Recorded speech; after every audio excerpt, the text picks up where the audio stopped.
నమస్కారం.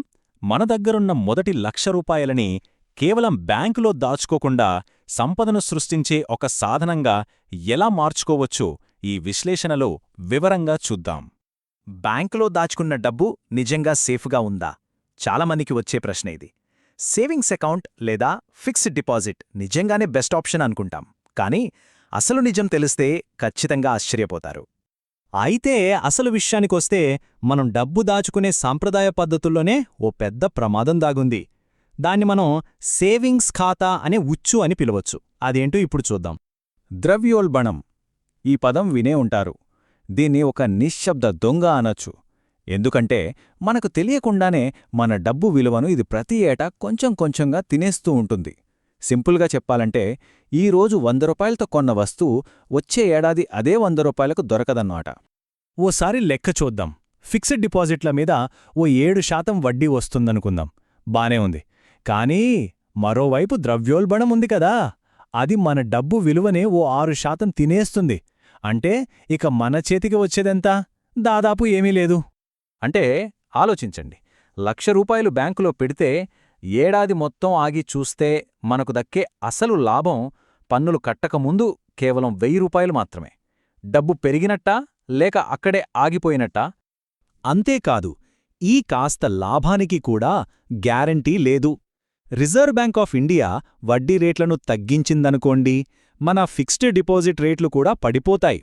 కొన్నిసార్లు ద్రవ్యోల్బణం కన్నా తక్కువ వడ్డీ వస్తుంది. అప్పుడు మన డబ్బు పెరగడం కాదు, దాని విలువ ఇంకా తగ్గిపోతుంది. సరే, ఇప్పటిదాకా సమస్య ఏంటో చూశాం. ఇప్పుడు దానికి పరిష్కారమేంటో చూద్దాం. మన భారత ఆర్థిక వ్యవస్థ ఎదుగుదలే ఒక అద్భుతమైన పెట్టుబడి అవకాశం. అదే మన అసలైన వృద్ధి యంత్రం. స్టాక్ మార్కెట్ అనగానే చాలామందికి ఒకటే భయం. కానీ అది జోదం కాదు, అది ఒక అవకాశం. మన దేశంలోని టాటా, రిలయన్స్ లాంటి పెద్ద పెద్ద కంపెనీల ఎదుగుదలలో మనల్ని కూడా భాగస్వాములను చేసే ఒక గొప్ప ప్లాట్ఫామ్. దేశం అభివృద్ధి చెందితే మన డబ్బు కూడా పెరుగుతుంది. మరి నిఫ్టీ 50 అంటే ఏంటి? సింపుల్గా, ఇది మన దేశంలోని అత్యుత్తమ 50 కంపెనీల ఒక సమూహం.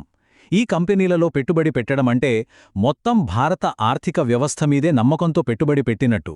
ఇది చాలా స్థిరమైన, సురక్షితమైన మార్గం. రైట్. ఇక అసలు సిసలైన వ్యూహంలోకి అడుగు పెడుతున్నాం. మార్కెట్ ఒడిదొడుకులను తట్టుకుంటూ భద్రత, వృద్ధి రెండింటినీ బ్యాలెన్స్ చేసే ఒక 5 భాగాల క్రాష్ ప్రూఫ్ పోర్ట్ఫోలియో గురించి ఇప్పుడు తెలుసుకుందాం. సో, మన ₹1,00,000ని ఒక 5 భాగాలుగా, 5 పవర్ఫుల్ వెపన్స్గా విడగొడదాం. చూడండి, అందులో 40% నిఫ్టీ 50కి వెళ్తోంది, 20% ఎమర్జెన్సీ ఫండ్, మరో 20% ఫ్లెక్సీ క్యాప్ ఫండ్, ఓ 10% బంగారం, ఇక మిగిలిన 10% స్మాల్ క్యాప్ ఫండ్. ఇలా కేటాయించుకోవాలి.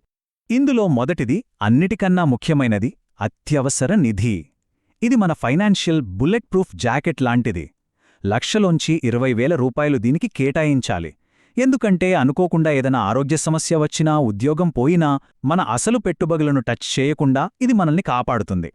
రెండవది, నిఫ్టీ 50 ఇండెక్స్ ఫండ్. ఇది మన పోర్ట్ఫోలియోకు వెన్నెముక లాంటిది. దీనికి 40,000 కేటాయించాలి. దేశ ఆర్థిక వ్యవస్థ పెరిగే కొద్దీ మన డబ్బు కూడా స్థిరంగా పెరుగుతూ ఉంటుంది. ఇది లాంగ్ టర్మ్లో మంచి వృద్ధికి బేస్మెంట్ లాంటిది. ఇక మూడోది, ఫ్లెక్సీ క్యాప్ ఫండ్. ఇది మన పోర్ట్ఫోలియోకి ఒక స్మార్ట్ బూస్టర్. దీనికి 20,000 కేటాయించాలి. ఇక్కడేంటంటే ఒక ఎక్స్పర్ట్ ఫండ్ మేనేజర్ ఉంటారు.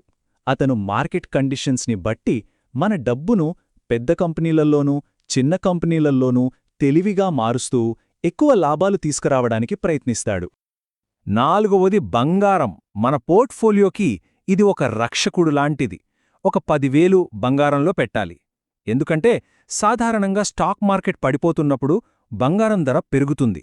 ఇది మన పెట్టుబడికి ఒక సేఫ్టీ నెట్ అన్నమాట. ఇక చివరిగా 5వది, స్మాల్ క్యాప్ ఫండ్. దీన్ని మనం హై వోల్టేజ్ రాకెట్ అనొచ్చు. మిగిలిన 10,000 దీనికి కేటాయించాలి. ఇక్కడ రిస్క్ చాలా ఎక్కువ, కానీ రివార్డ్ కూడా అంతే ఎక్కువగా ఉండే అవకాశముంది. ఈరోజు చిన్నవిగా ఉన్న కంపెనీలు రేపు పెద్ద దిగ్గజాలుగా మారిపే మనకు ఊహించని లాభాలొస్తాయి. సరే, ఇలా ఒక పద్ధతి ప్రకారం మనం పెట్టుబడి పెట్టాం. ఇప్పుడు దీనిమీద కాలం చేసే మాయాజాలం అంటే చక్రవడ్డీ లేదా కాంపౌండింగ్ ఎంత పవర్ఫుల్ అనేది చూద్దాం. గొప్ప శాస్త్రవేత్త ఆల్బర్ట్ ఐన్స్టీన్ ఒక మాట అన్నారు. చక్రవడ్డీ అనేది ప్రపంచంలోని 8వ వింత. దాన్ని అర్థం చేసుకున్నవాడు సంపాదిస్తాడు, లేకపోతే నష్టపోతాడు అని. ఆ మాట వెనుక ఉన్న మ్యాజికేంటో ఇప్పుడు చూద్దాం. మనం మొదలుపెట్టింది 1,00,000 రూపాయలతో. ఇది మన ప్రయాణానికి తొలి అడుగు. సగటున ఏడాదికి 12% రాబడొస్తుందనుకున్న 5 ఏళ్లలోనే మన లక్ష కాస్త 1,76,000 అవుతుంది. అంటే మన డబ్బు దాదాపు డబలైనట్టే. అదే 10 ఏళ్ల తర్వాత చూస్తే అదే 1,00,000 రూపాయలు ఏకంగా 3,10,000 రూపాయలుగా మారుతుంది. అంటే మన పెట్టుబడి 3 రెట్లు పెరిగింది. నమ్మలేకపోతున్నారా? 15 ఏళ్లలో అదే 1,00,000 5,47,000 రూపాయలుగా పెరుగుతుంది. ఇదే కాంపౌండింగ్ పవర్, దీర్ఘకాలిక పెట్టుబడిలో ఉన్న అసలైన మ్యాజిక్. డబ్బు పెట్టడం ఒకెత్తైతే సరైన మైండ్సెట్తో ఉండటం మరో ఎత్తు. చాలామందిని పెట్టుబడికి దూరం చేసేది భయం. మార్కెట్ పడినప్పుడు భయపడేవారికి, తెలివైన ఇన్వెస్టర్కి మధ్య ఆలోచన విధానంలో ఎంత తేడా ఉంటుందో చూడండి. మార్కెట్ పడిపోయినప్పుడు ఒక సాధారణ వ్యక్తి అయ్యో అంతా పోయింది అని భయంతో నష్టానికి అమ్మేస్తాడు. కానీ ఒక తెలివైన పెట్టుబడిదారుడు వావ్, స్టాక్స్ డిస్కౌంట్లు దొరుకుతున్నాయి, కొనడానికి ఇదే మంచి అవకాశం అని ఆలోచిస్తాడు. ఈ ఒక్క ఆలోచనే దీర్ఘకాలంలో విజయాన్ని నిర్ణయిస్తుంది. ఒక్కసారి ఆలోచించండి, మరో 10 ఏళ్ల తర్వాత డబ్బు గురించి వెనక్కి తిరిగి చూసుకుంటే ఎలాంటి కథ ఉండాలి? బ్యాంకులో అలాగే ఉండిపోయిన కథ, లేక పెరిగి వృద్ధి చెందిన కథ? ఈరోజు తీసుకునే ఒక చిన్న నిర్ణయమే ఆ కథను రాస్తుంది. ఈ వీడియో మీ మనసును కొంచెమైనా తాకితే, మీకు ఉపయోగకరంగా అనిపిస్తే ఒక చిన్న సపోర్ట్గా లైక్ చేయండి. ఇలాంటి మంచి విషయాలు మరింతమందికి చేరాలంటే మీ ఫ్రెండ్స్తో షేర్ చేయండి.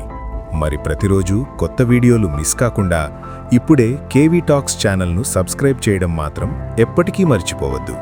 ఇది కేవీ టాక్స్, మన మాట, మన భావం, మన జీవితం.